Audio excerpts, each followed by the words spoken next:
ایک مرتبہ نبی کریم صلی اللہ علیہ وسلم اپنے گھر تشریف لائے۔ اس وقت ام المومنین سیدہ عائشہ صدیقہ رضی اللہ عنہا پیالے میں پانی پی رہی تھی۔ آپ صلی اللہ علیہ وسلم نے دور سے فرمایا، اے حمیرہ، میرے لیے بھی کچھ پانی بچا دینا۔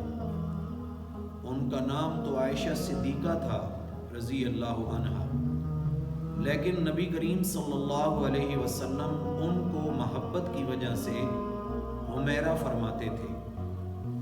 نبی پاک صلی اللہ علیہ وسلم نے فرمایا کہ حمیرہ، میرے لیے بھی کچھ پانی بچا دینا۔ تو سیدہ عائشہ رضی اللہ عنہا نے کچھ پانی بچایا تو نبی پاک صلی اللہ علیہ وسلم ان کے پاس تشریف لے گئے اور انہوں نے پیالہ حاضر خدمت کر دیا۔ حدیث پاک میں آتا ہے، جب نبی پاک صلی اللہ علیہ وسلم نے وہ پیالہ ہاتھ میں لیا، آپ صلی اللہ علیہ وسلم پانی پینے لگے تو آقا علیہ الصلوۃ والسلام رک گئے اور سیدہ عائشہ رضی اللہ عنہا سے پوچھا، حمیرہ، تو نے کہاں سے لب لگا کر پانی پیا تھا؟ کس جگہ سے منہ لگا کر پانی پیا تھا؟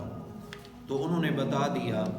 حدیث پاک میں آتا ہے، نبی پاک صلی اللہ علیہ وسلم نے پیالے کے رخ کو پھیرا اور اپنے مبارک لب اسی جگہ پر لگا کر پانی نوش فرمایا۔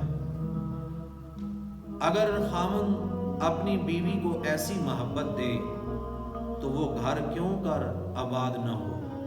اب سوچئے کہ رحمت للعالمین صلی اللہ علیہ وسلم دونوں جہاں کے سردار ہیں، آپ سید الاولین والآخرین ہیں، اس کے باوجود آپ صلی اللہ علیہ وسلم نے اپنی اہلیہ کا بچا ہوا پانی پیا۔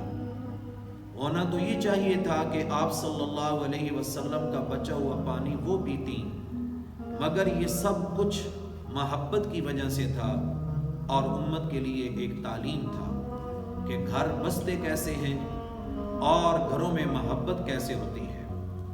اس حدیث مبارکہ سے پتہ چلتا ہے کہ ہر خاوند کو چاہیے کہ وہ اپنی بیوی کا محبت میں کوئی ایسا نام رکھے جو اسے بھی پسند ہو اور شوہر کو بھی پسند ہو۔ ایسا نام محبت کی علامت ہوتا ہے، اور جب اس نام سے بندہ اپنی بیوی کو پکارتا ہے تو بیوی قرب محسوس کرتی ہے۔